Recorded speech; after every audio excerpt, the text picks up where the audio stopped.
ಮಹಮ್ಮದ್ ಪೈಗಂಬರರ ಬಗ್ಗೆ ಮತ್ತೊಬ್ಬ ಬಿಜೆಪಿ ನಾಯಕ ನಾಲಗೆಯನ್ನ ಹರಿಬಿಟ್ಟು ಪೊಲೀಸರ ಅತಿಥಿಯಾದರು. ಕೋರ್ಟ್ ಜಾಮೀನನ್ನ ಕೂಡ ಕೊಟ್ಟಿದೆ. ಆದರೂ ಬಿಜೆಪಿ ಶಾಸಕ ಹಚ್ಚಿದಂತ ಕಿಚ್ಚು ಮಾತ್ರ ಮುತ್ತಿನ ನಗರಿಯಲ್ಲಿ ತಣ್ಣಗಾಗ್ತಾ ಇಲ್ಲ. 26 ಮೇ 2022 ಪೈಗಂಬರ್ ಬಗ್ಗೆ ನೂಪುರ್ ಶರ್ಮಾ ಅವಹೇಳನ. ದೇಶಾದ್ಯಂತ ಗಲಭೆ, ದಂಗೆ, ಪ್ರತಿಭಟನೆ, ಆಕ್ರೋಶ.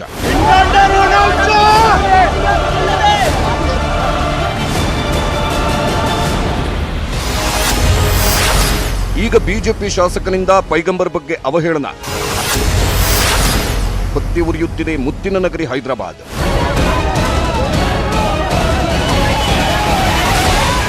ಪೊಲೀಸರು ಬಿಜೆಪಿ ಕಚೇರಿಗೆ ನುಗ್ಗಿ ಅರೆಸ್ಟ್ ಮಾಡುತ್ತಿರೋ ಈ ವ್ಯಕ್ತಿ ಬೇರೆ ಯಾರೂ ಅಲ್ಲ, ತೆಲಂಗಾಣದ ಗೋಶಾಮಹಲ್ ಕ್ಷೇತ್ರದ ಬಿಜೆಪಿ ಶಾಸಕ ರಾಜಾ ಸಿಂಗ್ ಅಲಿಯಾ.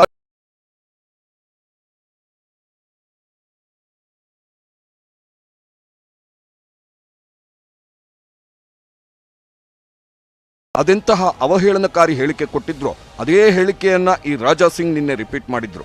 ಪೈಗಂಬರ್ ಬಗ್ಗೆ ಕೆಟ್ಟ ಪದಗಳನ್ನು ಬಳಸಿ ಸಾಮಾಜಿಕ ಜಾಲತಾಣಗಳಲ್ಲಿ ವಿಡಿಯೋ ಹರಿಬಿಟ್ರು. ಇದು ಮುಸ್ಲಿಮರನ್ನ ಕೆರಳಿಸಿತು. ನಿನ್ನೆ ರಾತ್ರಿಯೇ ಹೈದರಾಬಾದ್ ನಗರ ಪೊಲೀಸ್ ಆಯುಕ್ತರ ಕಚೇರಿ ಎದುರು ಪ್ರತಿಭಟಿಸಿದ್ರು. ಪ್ರತಿಭಟನೆಗೆ ಸಂಸದ ಓವೈಸಿ ಬೆಂಬಲ ಕೊಟ್ಟರು. We have not learned a lesson from what Nupur Sharma had said. This is continuation of hatred for Muslims. This is a continuation of hatred for Islam and to ensure that minorities are always threatened. Muslim minorities are made to feel insecure. Derogatory language against our Prophet Muhammad, peace be upon him. What is the message BJP is sending to the whole country, to the people of Telangana, to the people of Hyderabad? Hyderabad old city ಬಂದ್ ಮಾಡಿ ಆಕ್ರೋಶ. ಬೆಳಗಾಗ್ತಿದ್ದಂತೆ ಮುಸ್ಲಿಮರ ಧರ್ಮಗುರು ಪೈಗಂಬರ್ ಬಗ್ಗೆ BJP ಶಾಸಕ ರಾಜಾ ಸಿಂಗ್ ಕೊಟ್ಟ ಹೇಳಿಕೆ viral ಆಯಿತು. ಮತ್ತೆ ಬೀದಿಗಿಳಿದ ಮುಸ್ಲಿಮರು ಹೈದರಾಬಾದ್ ಓಲ್ಡ್ ಸಿಟಿ ಬಂದ್ ಮಾಡಿದ್ರು. ಬಿಜೆಪಿ ಶಾಸಕ ರಾಜಾ ಸಿಂಗ್ ಮೇಲೆ 250ಕ್ಕೂ ಹೆಚ್ಚು ಜನ ದೂರು ಕೊಟ್ಟರು. ಪ್ರತಿಭಟನೆ ವಿಕೋಪಕ್ಕೆ ತಿರುಗುತ್ತಿದ್ದಂತೆ ಹೈದರಾಬಾದ್ ದಕ್ಷಿಣ ವಲಯ ಪೊಲೀಸರು ಎಫ್ಐಆರ್ ಹಾಕಿ ರಾಜಾ ಸಿಂಗ್ರನ್ನ ಬಂಧಿಸಿದ್ರು. ಐಪಿಸಿ ಸೆಕ್ಷನ್ 505, 153A, 295 ಅಡಿಯಲ್ಲಿ ಕೇಸ್ ದಾಖಲಾಗಿದೆ.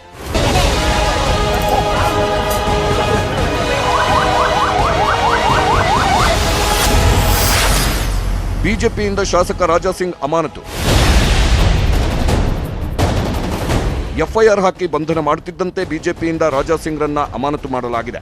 ಈ ಮಧ್ಯೆ ಬಂಧನದಲ್ಲಿದ್ದರೂ ರಾಜಾ ಸಿಂಗ್ ಕೊಟ್ಟಿರೋ ಹೇಳಿಕೆಯೂ ವೈರಲ್ ಆಗ್ತಿದೆ. ಆಗಸ್ಟ್ 19ರಂದು ರಾಮ ಸೀತೆ ಬಗ್ಗೆ ಮುನಾವರ್ ಫರೂಕಿ ಎಂಬಾತ ಅಶ್ಲೀಲ ಮಾತನಾಡಿದ್ರು. ಅವರು ರಾಮ ಸೀತೆ ಬಗ್ಗೆ ಸುಳ್ಳು ಸೃಷ್ಟಿಸಿದ್ರು. ನಾನು ಸತ್ಯ ಹೇಳಿದ್ದೀನಿ, ಪೈಗಂಬರ್ ಬಗ್ಗೆ ಕೊಟ್ಟ ಹೇಳಿಕೆ ವಿಡಿಯೋ ಡಿಲೀಟ್ ಆಗಿದೆ, ನಾನು ರಿಲೀಸ್ ಆಗ್ತೀನಿ, ಸನಾತನ ಧರ್ಮಕ್ಕಾಗಿ ಹೋರಾಡ್ತೀನಿ, ಡಿಲೀಟ್ ವಿಡಿಯೋದ 2ನೇ ಭಾಗ ಮತ್ತೆ ಹಾಕ್ತೀನಿ, ಸನಾತನ ಧರ್ಮಕ್ಕಾಗಿ ನಾನು ಸಾಯಲು ಸಿದ್ಧ ಎಂದು ರಾಜಾ ಸಿಂಗ್ ಹೇಳಿದ್ದಾರೆ. ಸದ್ಯಕ್ಕೆ ತೆಲಂಗಾಣ ತಣ್ಣಗಾಗಿದೆ. ಆದರೆ ನಾಳೆ ಇನ್ಯಾವ ರಾಜಕಾರಣಿ ಬೆಂಕಿ ಹಚ್ಚೋ ಹೇಳಿಕೆ ಕೊಡ್ತಾನೋ ಅನ್ನೋದೇ ಆತಂಕ. Bureau report, news 18 Kannada. ಪೈಗಂಬರರ ಬಗ್ಗೆ ಅವಹೇಳನ ಹೇಳಿಕೆ ದೇಶದಲ್ಲಿ ವಿಧ್ವಂಸಕ ಕೃತ್ಯಕ್ಕೆ ಕಾರಣ ಆಗ್ತಾ ಇದೆಯಾ? ಇಂಥದ್ದೊಂದು ಪ್ರಶ್ನೆ ಉದ್ಭವಿಸಲಿಕ್ಕೆ ಕಾರಣ ರಷ್ಯಾದಲ್ಲಿ ಅರೆಸ್ಟ್ ಆದಂತ ಉಗ್ರ ಕೊಟ್ಟಿರುವಂತ ಹೇಳಿಕೆ. 1992 году в апреле 2022 год дал байат амиру исламских государств по имени Юсуф Таджики. Я приехал в Россию, откуда должен был выехать в Индию. ಕೇಳಿದ್ರಲ್ಲ ಉಗ್ರನ ಮಾತನ್ನ. ನಿನ್ನೆ ರಷ್ಯಾದಲ್ಲಿ ಬಂಧಿತನಾಗಿರುವ ಐಸಿಸ್ ಉಗ್ರ ಸಂಘಟನೆಯ ಆತ್ಮಾಹುತಿ ಬಾಂಬರ್ ಉಗ್ರ ಅಜಾಮೂವ್ ಇವನ ಹೆಸರು. ಪೈಗಂಬರರ ಬಗ್ಗೆ ಅವಹೇಳನ ಹೇಳಿಕೆ ಕೊಟ್ಟಿದ್ದ ನುಪುರ್ ಶರ್ಮಾನನ್ನ ಕೊಲ್ಲಲು ಈತನನ್ನ ಐಸಿಸ್ ಉಗ್ರ ಸಂಘಟನೆ ನಿಯೋಜಿಸಿತು ಅಂತ ಗೊತ್ತಾಗಿದೆ. ಪ್ರವಾದಿ ಮೊಹಮ್ಮದ್ ಪೈಗಂಬರರು ನಮ್ಮ ಧರ್ಮದ ಗುರುಗಳು. ಅವರ ಬಗ್ಗೆ ನುಪುರ್ ಶರ್ಮಾ ಅವಹೇಳನ ಹೇಳಿಕೆ ಕೊಟ್ಟಿದ್ರು. ನುಪುರ್ ಶರ್ಮಾರನ್ನ ಕೊಲ್ಲಲು ನನ್ನನ್ನ ನಿಯೋಜಿಸಿದ್ರು. ಐಸಿಸ್ ಸಂಘಟನೆ ಆಜ್ಞೆ ಮೇರೆಗೆ ನಾನು ಭಾರತಕ್ಕೆ ತೆರಳುತ್ತಿದ್ದೆ. ಆನ್ಲೈನ್ ಮೂಲಕ ನನಗೆ ಎಲ್ಲಾ ಮಾಹಿತಿ ರವಾನಿಸುತ್ತಿದ್ರು. ಭಾರತೀಯ ವೀಸಾ ಪಡೆಯಲು ನನ್ನನ್ನ ರಷ್ಯಾಗೆ ಕಳಿಸಿದ್ರು. ದೆಹಲಿಯಲ್ಲಿ ಸ್ಥಳೀಯರು ನೆರವಾಗುವ ಭರವಸೆ ಸಿಕ್ಕಿತು. ಇದಿಷ್ಟು ಉಗ್ರ ಅಜಮು ಕೊಟ್ಟ ಹೇಳಿಕೆ ಅನ್ನೋದು ದೆಹಲಿ ತನಿಖಾ ಸಂಸ್ಥೆಗಳಿಂದ ಸಿಕ್ಕಿರುವ ಮಾಹಿತಿ. ಈಗ ಸಿಕ್ಕ ಮಾಹಿತಿ ಆಧರಿಸಿ ಭಾರತೀಯ ತನಿಖಾ ಸಂಸ್ಥೆಗಳು ತನಿಖೆ ಶುರು ಮಾಡಿದೆ. ರಷ್ಯಾದಲ್ಲಿ ಬಂಧಿತ ಉಗ್ರನ ಹೇಳಿಕೆ ಗಂಭೀರವಾದದ್ದು. ಆದರೂ ಭಾರತದಲ್ಲಿ ಯಾವುದೇ ಅಪರಾಧ ನಡೆದಿಲ್ಲ. ಆದರೂ ರಷ್ಯಾದಿಂದ ಸಾಕ್ಷ್ಯಾಧಾರಗಳಿಗೆ ಮನವಿ ಸಲ್ಲಿಕೆ. ಭಾರತಕ್ಕೆ ಬರಲು ವೀಸಾ ವ್ಯವಸ್ಥೆ ಯಾರು ಮಾಡ್ತಿದ್ರು? ದೆಹಲಿಗೆ ಬಂದಾಗ ಆತನಿಗೆ ಸಹಾಯ ಯಾರಿಂದ ಸಿಕ್ತಿತ್ತು? ದೆಹಲಿಗೆ ಬಂದಾಗ ಹೇಗೆ ಸ್ಥಳೀಯರನ್ನ ಸಂಪರ್ಕಿಸುತ್ತಿದ್ದ? ಫೋನ್, ಇಮೇಲ್, ತಾಂತ್ರಿಕ ದಾಖಲೆ, ಸಾಕ್ಷಿಗಳಿದ್ಯಾ? ಬಂಧಿತ ವ್ಯಕ್ತಿಯನ್ನ ಭಾರತದ ವಶಕ್ಕೆ ಪಡೆಯಬಹುದೇ? ಅಂತಾರಾಷ್ಟ್ರೀಯ ನ್ಯಾಯವ್ಯಾಪ್ತಿ, ಕಾನೂನು ಸಮಸ್ಯೆಗಳೇನು? ಈ ಎಲ್ಲಾ ದಿಕ್ಕುಗಳಲ್ಲೂ ಎನ್ಐಎ ತನಿಖಾ ಸಂಸ್ಥೆ ತನಿಖೆ ಶುರು ಮಾಡಿದೆ. ಅಷ್ಟೇ ಅಲ್ಲ, ರಷ್ಯಾದಲ್ಲಿ ಬಂಧಿತ ಆತ್ಮಾಹುತಿ ಉಗ್ರ ಕೊಟ್ಟಿರೋ ಹೇಳಿಕೆ ಆಧರಿಸಿ ಭಾರತದಲ್ಲೂ ಶಂಕಿತನ ಸಂಪರ್ಕದಲ್ಲಿದ್ದವರಿಗಾಗಿ ಹುಡುಕಾಟನೂ ನಡೀತಿದೆ. ಒಟ್ನಲ್ಲಿ ನೂಪುರ್ ಶರ್ಮಾ ಕೊಟ್ಟಿರುವ ಪೈಗಂಬರರ ಬಗ್ಗೆ ಅವಹೇಳನ ಹೇಳಿಕೆ ಕಿಚ್ಚು 3 ತಿಂಗಳಾದರೂ ಆರಿಲ್ಲ.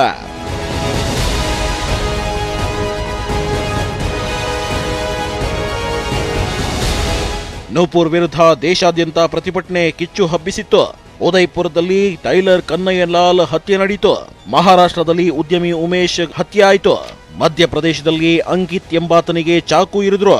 ಕೆಲ ಮುಸ್ಲಿಂ ವ್ಯಕ್ತಿಗಳು ಶಿರಚ್ಛೇದದ ಹೇಳಿಕೆ ಕೊಟ್ಟಿದ್ರು. ಕೆಲ ಹಿಂದೂ ನಾಯಕರು ಧರ್ಮದ ಕಿಚ್ಚು ಹಚ್ಚಿದ್ರು.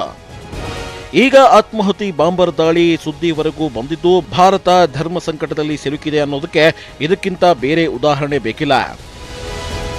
Bureau report, news 18 Kannada. September 7ರಿಂದ ಕಾಂಗ್ರೆಸ್ನಲ್ಲಿ ಹೊಸ ಉರುಪು ಶುರುವಾಗ್ತಾ ಇದೆ. ಕನ್ಯಾಕುಮಾರಿಯಿಂದ ಕಾಶ್ಮೀರದವರೆಗೂ ಕೂಡ ಭಾರತ್ ಜೋಡೋ ಯಾತ್ರೆ ಶುರುವಾಗಲಿರುವಂಥದ್ದು. ಇವತ್ತು ದೆಹಲಿಯ ಎಐಸಿಸಿ ಕಚೇರಿಯಲ್ಲಿ ಲೋಗೋ ಜೊತೆಗೆ ವೆಬ್ಸೈಟ್ ಲೈವ್ ಸ್ಟ್ರೀಮಿಂಗ್ ಲೋಕಾರ್ಪಣೆಯನ್ನು ಮಾಡಲಾಯಿತು. ಅಷ್ಟಕ್ಕೂ ಏನಿದು ಕಾಂಗ್ರೆಸ್ ಭಾರತ ಜೋಡೋ ಯಾತ್ರೆ, ಅದರ ಉದ್ದೇಶ ಏನು ಅಂತ ನಿಮ್ಗೆ ಹೇಳ್ತಾ ಹೋಗ್ತೀನಿ.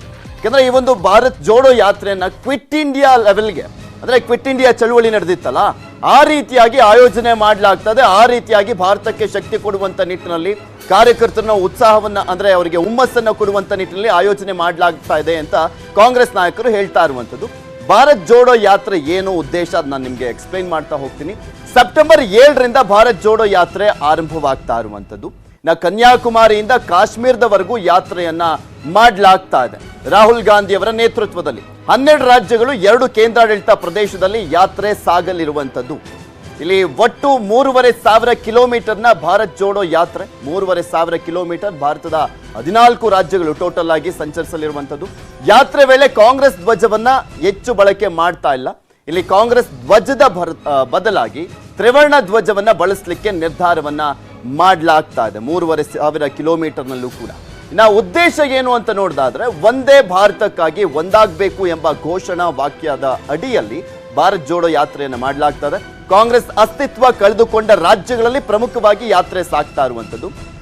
GST, ಬೆಲೆ ಏರಿಕೆ, ನಿರುದ್ಯೋಗ ಸಮಸ್ಯೆಗಳು, ಇದನ್ನ ಪ್ರಮುಖವಾಗಿ ಇಲ್ಲಿ ಚರ್ಚೆಯನ್ನ ಮಾಡಲಾಗ್ತಾ ಇದೆ. ಜೋಡೋ ಯಾತ್ರೆ ಸಾಗುವಂತ ಸಂದರ್ಭದಲ್ಲಿ ಕೇಂದ್ರದ ತನಿಖಾ ಸಂಸ್ಥೆಗಳು, CBI ಆಗಿರ್ಬೋದು, IT ಆಗಿರ್ಬೋದು, ED, ಈ ಸಂಸ್ಥೆಗಳನ್ನ ದುರ್ಬಳಕೆ ಮಾಡಿಕೊಳ್ಳಲಾಗ್ತಾ ಇದೆ ಅನ್ನುವಂತ ಆರೋಪದ ಜೊತೆಗೆ ಕೇಂದ್ರದ ವಿರುದ್ಧ ಬಹಿರಂಗವಾಗಿ ಸಮರವನ್ನ ಸಾರಲಾಗ್ತದೆ ಈ ಜೋಡೋ ಯಾತ್ರೆಯ ಮುಖಾಂತರ. ಭಿನ್ನಮತೀಯ ಕಾಂಗ್ರೆಸ್ ನಾಯಕರಿದ್ದಾರಲ್ಲ, ಅವರನ್ನ ಒಗ್ಗೂಡಿಸುವಂತ ಕೆಲಸನೂ ಕೂಡ ಈ ಜೋಡೋ ಯಾತ್ರೆಯಲ್ಲಿ ಆಗುತ್ತೆ ಅಂತ ಹೇಳ್ತಾ ಇದ್ದಾರೆ.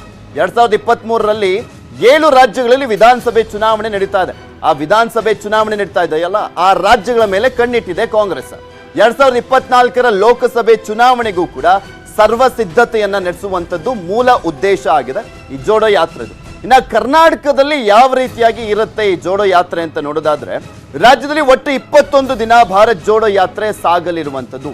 ಫಸ್ಟ್ ಶುರುವಾಗುವಂಥದ್ದು ಚಾಮರಾಜನಗರ ಜಿಲ್ಲೆಯಿಂದ ಎಂಟ್ರಿ ಆಗುತ್ತೆ. ಕೇರಳದಿಂದ ಬಂದು ಚಾಮರಾಜನಗರ ಜಿಲ್ಲೆಯಲ್ಲಿ ಎಂಟ್ರಿ, ಮೈಸೂರು, ಮಂಡ್ಯ, ತುಮಕೂರು, ಚಿತ್ರದುರ್ಗ, ಟೋಟಲ್ ಆಗಿ 8 ಜಿಲ್ಲೆ, ರಾಜ್ಯದ 8 ಜಿಲ್ಲೆಗಳಲ್ಲಿ ಭಾರತ್ ಜೋಡೋ ಪಾದಯಾತ್ರೆ ಸಾಗಲಿರುವಂಥದ್ದು. ರಾಹುಲ್ ಗಾಂಧಿ ಅವರಿಗೆ ಇಲ್ಲಿನ ನಾಯಕರು ಸಾಥ್ ಕೊಡ್ತಾರೆ. ಟೋಟಲ್ ಆಗಿ ಕರ್ನಾಟಕದಲ್ಲಿ 510 ಕಿಲೋಮೀಟರ್ ಪಾದಯಾತ್ರೆ ನಡೆಯಲಿರುವಂಥದ್ದು. DK ಶಿವಕುಮಾರ್, KPCC ಅಧ್ಯಕ್ಷ, ವಿರೋಧ ಪಕ್ಷ ನಾಯಕರಾಗಿರುವಂಥ ಸಿದ್ದರಾಮಯ್ಯನವರು, ವಿಧಾನ ಪರಿಷತ್ನ ವಿರೋಧ ಪಕ್ಷ ನಾಯಕರಾಗಿರುವಂಥ BK ಹರಿಪ್ರಸಾದ್, ಇವರೆಲ್ಲರೂ ಕೂಡ ಅವರಿಗೆ ಸಾಥನ್ನ ಕೊಡ್ಲಿರುವಂಥದ್ದು. ಆಲ್ಮೋಸ್ಟ್ ಎಲ್ಲಾ ಕಾಂಗ್ರೆಸ್ ನಾಯಕರು ಕೂಡ ಇಲ್ಲಿ ರಾಹುಲ್ ಗಾಂಧಿ ಅವರಿಗೆ ಸಾಥನ್ನು ಕೊಟ್ಟು ಈ ಜೋಡೋ ಯಾತ್ರೆ ಯಶಸ್ವಿ ಆಗುವಂತ ನಿಟ್ಟಿನಲ್ಲಿ ನೇತೃತ್ವವನ್ನು ವಹಿಸ್ತಾ ಇದ್ದಾರೆ. ಕೇಂದ್ರ ಸರ್ಕಾರದ ವಿರುದ್ಧ ಕತ್ತಿ ಮಸಿತಾ ಇರುವಂತ ದೀದಿ ಹಿಂದೂಗಳ ವಿರೋಧಿ ಅನ್ನುವಂತ ಹಣೆಪಟ್ಟಿಯನ್ನ ಕಟ್ಕೊಂಡಿದ್ರು. ಆದ್ರೆ ನಾನು ಹಿಂದೂ ವಿರೋಧಿ ಅಲ್ಲ ಅಂತ ದೀದಿ ಹೊಸ ಆಟವನ್ನ ಶುರು ಮಾಡಿದ್ದಾರೆ. ಅದು ಭರ್ಜರಿ ಘೋಷಣೆಯ ಮೂಲಕ.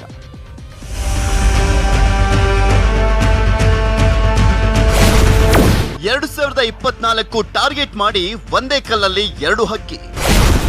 ದುರ್ಗಾ ಪೂಜೆ ನಡೆಸೋರಿಗೆ ದೀದಿ ಭರ್ಜರಿ ಗಿಫ್ಟ್. ಹೌದು, ಪಶ್ಚಿಮ ಬಂಗಾಳದಲ್ಲಿ ನವರಾತ್ರಿ ವೇಳೆ ನಡೆಯುವಂತ ದುರ್ಗಾ ಪೂಜೆ ದೇಶದಲ್ಲೇ ಹೆಸರುವಾಸಿ. ಬಂಗಾಳದಲ್ಲಿ ಏನಿಲ್ಲ ಅಂದ್ರೂ 2 ಲಕ್ಷಕ್ಕೂ ಹೆಚ್ಚು ಕಡೆ ದುರ್ಗಾ ಪೂಜೆ ನಡೆಸ್ತಾರೆ. ಗಣೇಶೋತ್ಸವ ಮಾದರಿಯಲ್ಲೇ ದುರ್ಗಾ ಪೂಜೆ ನಡೆಯುತ್ತೆ. ಈಗ ಇದೇ ದುರ್ಗಾ ಪೂಜೆ ನಡೆಸುವಂತ ಸಮಿತಿಗಳಿಗೆ ದೀದಿ ಭರ್ಜರಿ ಗಿಫ್ಟ್ ಅನ್ನ ಕೊಟ್ಟಿದ್ದಾರೆ.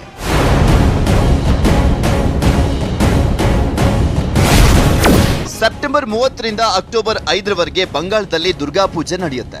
ಈ ದುರ್ಗಾ ಪೂಜೆ ಆಯೋಜಿಸುವಂತ ಸಮಿತಿಗೆ 60,000 ದೇಣಿಗೆಯನ್ನ ಘೋಷಣೆ ಮಾಡಿದ್ದಾರೆ. ಬಂಗಾಳದ ಒಟ್ಟು 40,000 ಸಮಿತಿಗಳಿಗೆ ಭರ್ಜರಿ ಗಿಫ್ಟ್ ಅನ್ನ ಘೋಷಣೆ ಮಾಡಲಾಗಿದೆ. 2019ರಲ್ಲಿ 10,000 ರೂಪಾಯಿ, 2021ಕ್ಕೆ 50,000, ಈಗ 60,000 ರೂಪಾಯಿಯನ್ನ ಘೋಷಣೆ ಮಾಡಿದ್ದಾರೆ. ಜೊತೆಗೆ ಸಮಿತಿಗಳ ವಿದ್ಯುತ್ ಬಿಲ್ಗಳ ಮೇಲೆ 60% ರಿಯಾಯಿತಿ ಕೊಟ್ಟಿದ್ದು, ರಾಜ್ಯ ಸರ್ಕಾರಿ ನೌಕರರಿಗೆ 11 ದಿನಗಳ ರಜೆಯನ್ನ ಘೋಷಣೆ ಮಾಡಿದ್ದಾರೆ. ಇದಕ್ಕೂ ಮೊದಲು ಸೆಪ್ಟೆಂಬರ್ 1ಕ್ಕೆ ಪಶ್ಚಿಮ ಬಂಗಾಳದಲ್ಲಿ ಬೃಹತ್ ರ್ಯಾಲಿಯನ್ನ ಆಯೋಜನೆ ಮಾಡಿದ್ದು 10,000 ವಿದ್ಯಾರ್ಥಿಗಳಿಗೆ ಆಹ್ವಾನ ಹೋಗಿದೆ.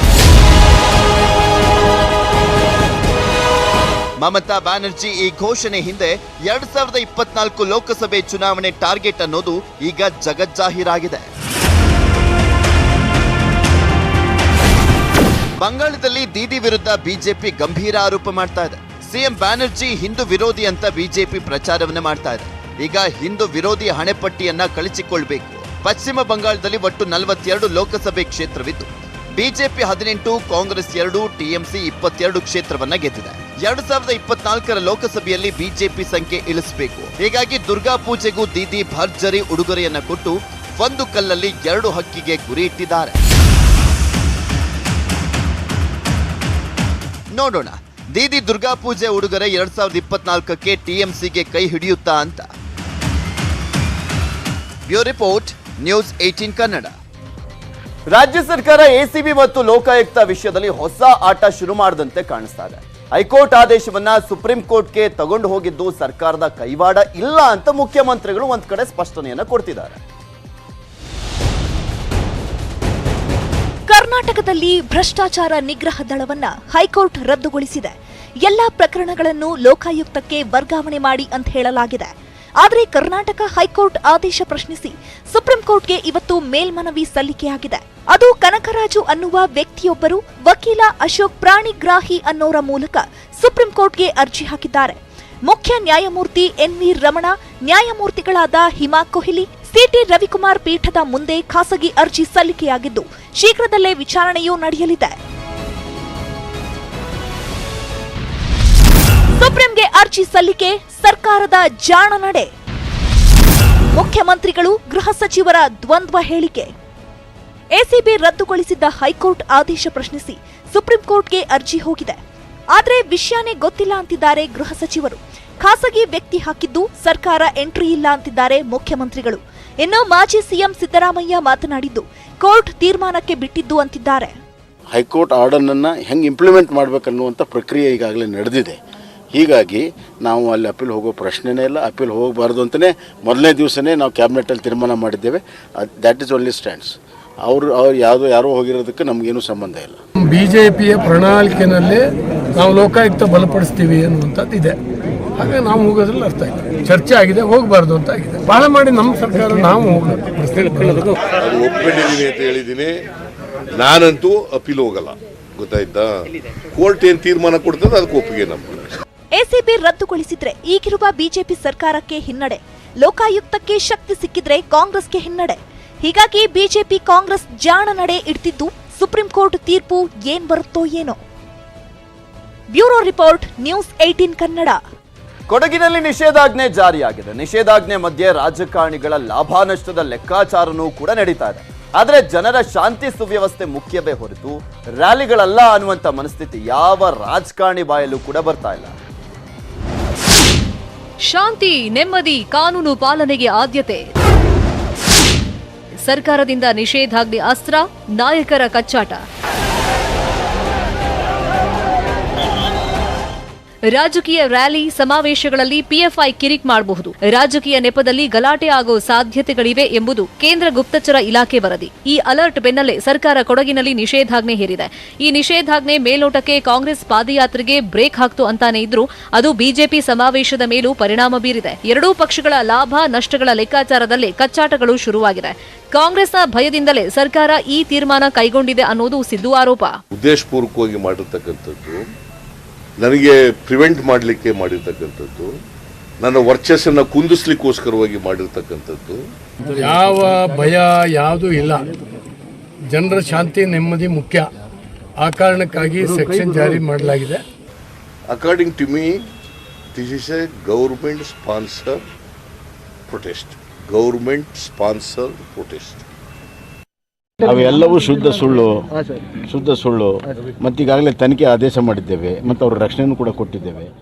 ಅವರ ಇದಕ್ಕೆ ಕೈಗೆ ಹಾಕ್ತೀನಲ್ಲ, ಬುಡಕ್ಕೆ ಕೈ ಹಾಕ್ತೀನಲ್ಲ, ಅದಕ್ಕೆ ಭಯ. ಮಡಿಕೇರಿನಲ್ಲಿ ಒಂದು ದೊಡ್ಡ ರ್ಯಾಲಿ ಮಾಡಬೇಕು, ಅಲ್ಲಿಯ ಒಂದು ಜನರನ್ನ ಬಿಜೆಪಿ ವಿರುದ್ಧ ದಂಗೆ ಏಳಿಸ್ತೀವಿ ಅಂತ ಅವರ ಒಂದು ಭ್ರಮೆ ಏನಿದೆ. ಪದೇ ಒಂದು ರೀತಿ ಅವಹೇಳನ. ಹೋದ್ರೆ ಏನಾಗ್ತದೆ, ಏನ್ ಮಾಡ್ತೀರಾ? ಹಂಗೆ ಎಲ್ಲಾ ಧರ್ಮಕ್ಕೂ ಹೇಳಿ ಬುದ್ಧಿವಾದ. ಬರೀ ಹಿಂದೂ ಧರ್ಮಕ್ಕೆ ಯಾಕೆ ಬುದ್ಧಿವಾದ ಹೇಳ್ತೀರಾ? ಎಲ್ಲಾ ಧರ್ಮಕ್ಕೂ ಹೇಳಿ ಬುದ್ಧಿವಾದ. ನಮ್ಕಿನ್ನ ಜಾಸ್ತಿ ನೀವು ಚೆನ್ನಾಗಿ ಕೆಲಸ ಮಾಡ್ತಾ ಇದ್ದೀರಾ. ನಿಮ್ದೊಂದು ಪ್ರಜಾಪ್ರಭುತ್ವದ ಅಂಗ. ಸೊ ಅದಕ್ಕೆ ಅವರು ಇದ್ದೇ ಇದೆ. ಈಗ ನಾವೇನು ಅಲ್ಲಿ ಹೋಗಿ ಕುಸ್ತಿ ಮಾಡಕ್ ಹೋಗ್ತಿದ್ವಾ? ನಾನು ಯಾರ ಮೇಲೆ ಕುಸ್ತಿ ಮಾಡಕ್ ಹೋಗ್ತಿರಲಿಲ್ಲ. ನಮ್ಗೆ ಅವಶ್ಯಕತೆ ಇರಲಿಲ್ಲ. ಹೇಗೆ ಕಾನೂನು ಸುವ್ಯವಸ್ಥೆ ಕಾಪಾಡುವ ಜವಾಬ್ದಾರಿ ಕೇವಲ ಜಿಲ್ಲಾಡಳಿತ ಸರ್ಕಾರಕ್ಕಲ್ಲ, ನಮ್ಮ ಜವಾಬ್ದಾರಿಯೂ ಅಷ್ಟೇ ಇದೆ. ಸರ್ಕಾರ ಗೃಹ ಇಲಾಖೆ ಲ್ಯಾಪ್ಸಸ್ಸನ್ನು ಸರ್ಕಾರ ಗಂಭೀರವಾಗಿ ತಗೋಬೇಕು. ಇಲ್ಲ ಹೋಮ್ ಮಿನಿಸ್ಟ್ರು ವಜಾ ಮಾಡ್ತಿರೋ, ಇಲ್ಲ SP-ನ ಸಸ್ಪೆಂಡ್ ಮಾಡ್ತಿರೋ, ಇಲ್ಲ ಏನು ಮಾಡಬೇಕು ಅನ್ನೋದನ್ನ ಮುಖ್ಯಮಂತ್ರಿಗಳು ನಿರ್ಧಾರ ಮಾಡಬೇಕಾಗತ್ತೆ. ಈ ಎಲ್ಲ ಕಚ್ಚಾಟಗಳ ಮಧ್ಯೆಯೇ ಹಲವು ಪ್ರಶ್ನೆಗಳು ಏಳ್ತಾವೆ. ಸರ್ಕಾರಕ್ಕೆ ರಾಜ್ಯದ ಹಿತದೃಷ್ಟಿಯೇ ಮುಖ್ಯ ಅಲ್ವಾ? ಶಾಂತಿ ಸುವ್ಯವಸ್ಥೆಗಿಂತಲೂ ರಾಜಕೀಯ ಸಮಾವೇಶ ಮುಖ್ಯನಾ? ಸರ್ಕಾರದ ನಿರ್ಧಾರವನ್ನು ಎಲ್ಲರೂ ಪಾಲಿಸಬೇಕಲ್ವಾ? ಕಾಂಗ್ರೆಸ್ ಬಿಜೆಪಿ ಇಬ್ಬರಿಗೂ ರಾಜಕೀಯ ನಷ್ಟ ಆಗಿಲ್ವಾ? ಕೊಡಗನ್ನ ಟ್ರೀಟ್ ಮಾಡ್ತಿರೋ ಮನಸ್ಥಿತಿ ಬದಲಾಗಬೇಕಲ್ವಾ? ರಾಜಕೀಯ ಲಾಭ ನಷ್ಟಗಳೇನೇ ಇರಲಿ, ಜನರ ನೆಮ್ಮದಿ ಬಗ್ಗೆ ಯೋಚಿಸಬೇಕಾಗಿರುವುದು ಜನಪ್ರತಿನಿಧಿಗಳ ಕರ್ತವ್ಯ. ಆದರೆ ಅದನ್ನೇ ಮರ್ತಿದ್ದು ವಿಪರ್ಯಾಸ.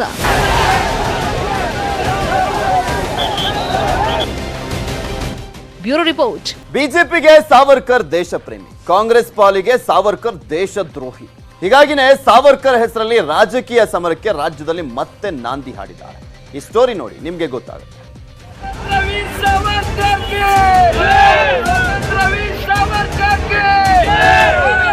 ಸಿದ್ದರಾಮಯ್ಯ ತವರು ಜಿಲ್ಲೆಯಲ್ಲಿ ಸಾವರ್ಕರ್ ಸಮರ ಶುರುವಾಗಿದೆ.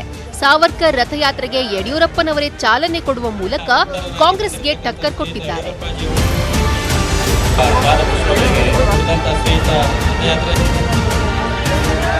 ಮೈಸೂರು ನಗರದ ಕೋಟೆ ಆಂಜನೇಯ ದೇವಸ್ಥಾನದ ಬಳಿ ಸಾವರ್ಕರ್ ರಥಯಾತ್ರೆಗೆ ಯಡಿಯೂರಪ್ಪ ಚಾಲನೆ ಕೊಟ್ಟರು. ಜೊತೆಗೆ ಸಿದ್ದರಾಮಯ್ಯ ವಿರುದ್ಧವೂ ಸಿಟ್ಟು ಹೊರಹಾಕಿದ್ರು. ಯಡಿಯೂರಪ್ಪ ಮಾತು ಕೇಳಿ ಸುಮ್ಮನಿರ್ತಾರಾ ಸಿದ್ದರಾಮಯ್ಯ? ಅವರೂ ಕೂಡ ತಿರುಗೇಟು ಕೊಟ್ಟರು. ಯಾವ ಮನುಷ್ಯನಿಗೆ ಧರ್ಮ ದೇಶ ಯಾವುದು ಕಲ್ಪನೆ ಇಲ್ಲ. ಒಬ್ಬ ಬೇಜವಾಬ್ದಾರಿಯಿಂದ ಮಾತನಾಡುವಂಥ ವಿರೋಧ ಪಕ್ಷದ ನಾಯಕ, ಒಬ್ಬ ಮಾಜಿ ಮುಖ್ಯಮಂತ್ರಿ ಅನ್ನೋದನ್ನು ಮರೆತು ಈಗ ಈ ರೀತಿ ಹಗುರವಾಗಿ ಮಾತನಾಡುವಂಥದ್ದು ಅವ್ರಿಗೆ ಶೋಭೆ ತರುವಂಥದ್ದಲ್ಲ. ಇದೇ ರೀತಿ ಮಾತನಾಡಿಕೊಂಡು ಅಂದರೆ ಜನ ತಕ್ಕ ಪಾಠವನ್ನು ಕಳಿಸ್ತಾರೆ. ಆ ಕಾಲ ಬಹಳ ದೂರ ಇಲ್ಲ. ಅಲ್ಟಿಮೇಟ್ಲಿ ನಾನು ಹೇಳೋದು ಅದೇನೆ, ಜನ ತೀರ್ಮಾನ ಮಾಡ್ತಾರೆ. ನಾನು ಸತ್ಯ ಹೇಳಿದ್ದೀನಿ, ಅವ್ರು ಏನು ಹೇಳಿದ್ದಾರೆ ಎರಡನ್ನೂ ಜನ ತೀರ್ಮಾನ ಮಾಡ್ತಾರೆ. ಆ ಕಾಂಟ್ರವರ್ಸಿನ ಜನರಿಗೆ ತಿಳಿಸಕ್ಕೆ ಹೊರಟಿದ್ದಾರೆ. ಡೈವರ್ಟ್ ಮಾಡಕ್ಕೆ. ದಾವಣಗೆರೆಯ ಹೊನ್ನಾಳಿಯಲ್ಲಿ ಸಾವರ್ಕರ್ ಜೊತೆಗೆ ಬಾಲಗಂಗಾಧರ್ ತಿಲಕ್ ಅವರ ಫೋಟೋ ಅಳವಡಿಸಲಾಗಿತ್ತು.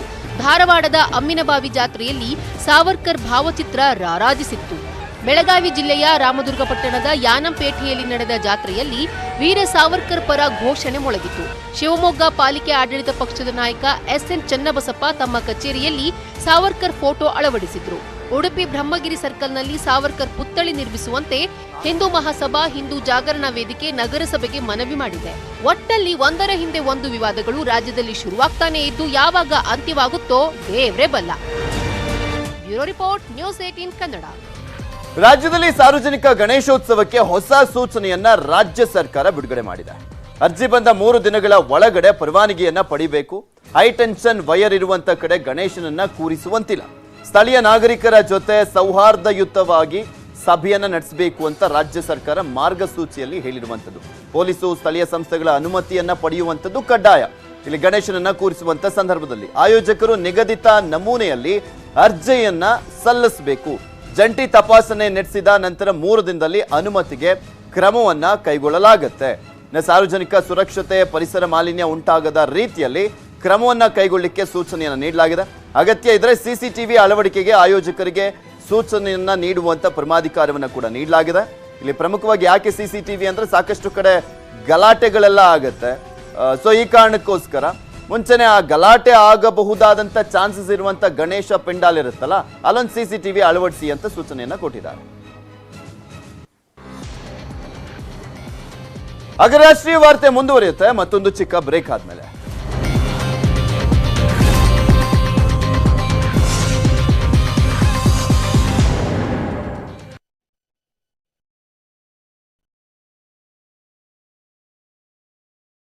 ಕೊಡಗಿನಲ್ಲಿ ನಡೆದ ಪ್ರತಿಭಟನೆ ಪೂರ್ವ ನಿಯೋಜಿತ ಅಲ್ಲದೆ ಸರ್ಕಾರದ ಪ್ರಾಯೋಜಿತದಿಂದನೇ ಪ್ರತಿಭಟನೆ ಆಗಿದೆ ಅಂತ ವಿಪಕ್ಷ ನಾಯಕ ಸಿದ್ದರಾಮಯ್ಯ ಆರೋಪಿಸಿದ್ದಾರೆ. ಅಲ್ಲದೆ ಕೊಡಗಿನಲ್ಲಿ ಪೊಲೀಸ್ ವೈಫಲ್ಯಕ್ಕೂ ಸಿದ್ದರಾಮಯ್ಯ ಕಿಡಿಕಾರಿದ್ದಾರೆ. ಕಪ್ಪು ಬಾವುಟ ಪ್ರದರ್ಶಿಸಿದ್ರು, ಪೇಪರ್ ಎಸೆದ್ರು, ಪೊಲೀಸರು ಮೌನವಾಗಿದ್ರು. ಗುಪ್ತಚರ ಮಾಹಿತಿ ಬಗ್ಗೆ ಪೊಲೀಸರಿಗೆ ಮಾಹಿತಿ ಇರೋದಿಲ್ವಾ?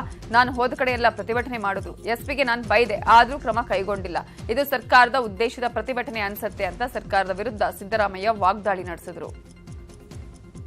ಚಿತ್ತುಮತಿನಲ್ಲಿ ಕಪ್ಪು ಬಾವುಟ ಪ್ರದರ್ಶನ ಮಾಡಿದ್ರು. ಒಂದು 15-20 ಜನ ಇದ್ದರು. ಪೊಲೀಸ್ನವರು ಅಲ್ಲೂ ಕೂಡ ನಿಷ್ಕ್ರಿಯರಾಗಿ ನಿಂತಿದ್ದರು. ಯಾಕೆಂದರೆ ಒಬ್ಬ ಬಂದು ನನ್ನ ಕಾರ್ನೊಳಗಡೆಗೆ ಒಂದು ಹ್ಯಾಂಡ್ ಬಿಲ್ ಹಾಕಿದ. ಅವ್ರನ್ನೇನು ಪೊಲೀಸ್ನವ್ರು ಹಿಡ್ಕೊಳ್ಳೋದಾಗಲಿ ಅರೆಸ್ಟ್ ಮಾಡೋದಾಗಲಿ ಏನೂ ಮಾಡಲಿಲ್ಲ. ಈ ಪೊಸಿಷನ್ ಅದು ನೋಡ್ಕೊಂಡು ಆಮೇಲೆ ಮಡಿಕೇರಿಗೆ ಬಂದು ಅಲ್ಲಿ ಮತ್ತೆ ಪ್ರತಿಭಟನೆ ಇವ್ರದ್ದು. ಅಲ್ಲಿ ಒಬ್ಬರು ಕೋಳಿ ಮೊಟ್ಟೆ ಎಸೆದರು. ಪೊಲೀಸರು ಅಲ್ಲೂ ಕೂಡ ಸುಮ್ಮನೆ ನಿಂತಿದ್ರು. Police is totally inactive, silent spectators.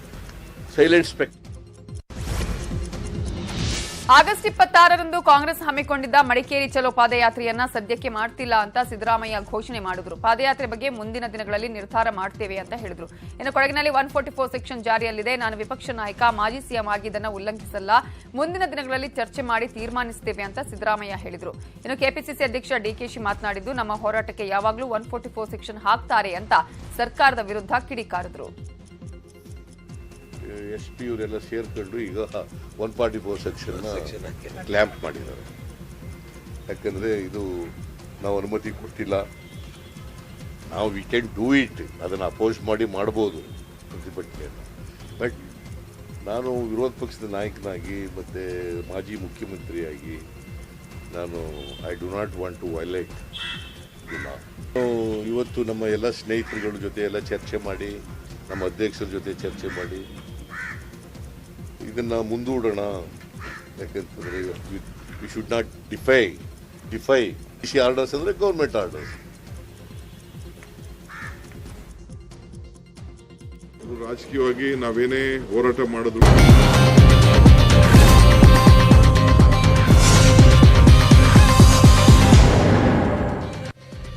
Welcome back. 1,000 ಕೋಟಿ ರೂಪಾಯಿ PF ವಂಚನೆ ಮಾಡಿರುವಂತ ಬಗ್ಗೆ ಎಂಪ್ಲಾಯೀಸ್ ಪ್ರಾವಿಡೆಂಟ್ ಫಂಡ್ ಆರ್ಗನೈಸೇಷನ್ ತನಿಖೆ ಆರಂಭಿಸಿದೆ.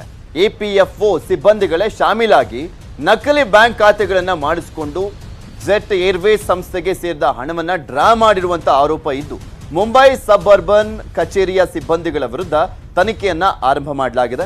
ಆಂತರಿಕ ತನಿಖೆ ನಡೀತಾ ಇದ್ದು ಶೀಘ್ರದಲ್ಲೇ ಕೇಂದ್ರ ಕಚೇರಿಗೆ ಅಂತಿಮ ವರದಿ ಸಲ್ಲಿಸಲಾಗುತ್ತೆ ಅಂತ ಹೇಳಲಾಗಿದೆ. ಕೊರೋನಾ ಸೋಂಕು ಉತ್ತುಂಗದಲ್ಲಿ ಇದ್ದಂತ ವೇಳೆ 2019ರಲ್ಲಿ ಈ ಘಟನೆ ನಡೆದಿದೆ ಅಂತ ಹೇಳಲಾಗ್ತಾ ಇದೆ.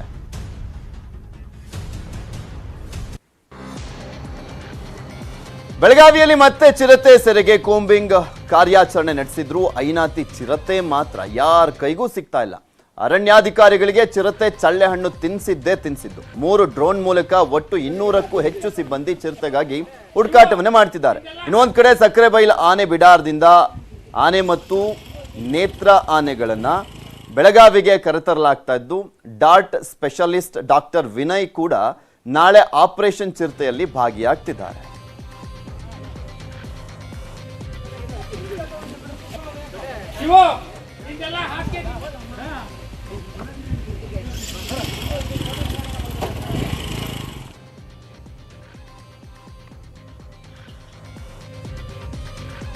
ಇದು ಇವತ್ತಿನ ಅಗ್ರ ರಾಷ್ಟ್ರೀಯ ವಾರ್ತೆ. ನೋಡ್ತಾ ಇರಿ ನ್ಯೂಸ್ 18 ಕನ್ನಡ. ಜಾಲ ನಮ್ಮದು, ಬಲ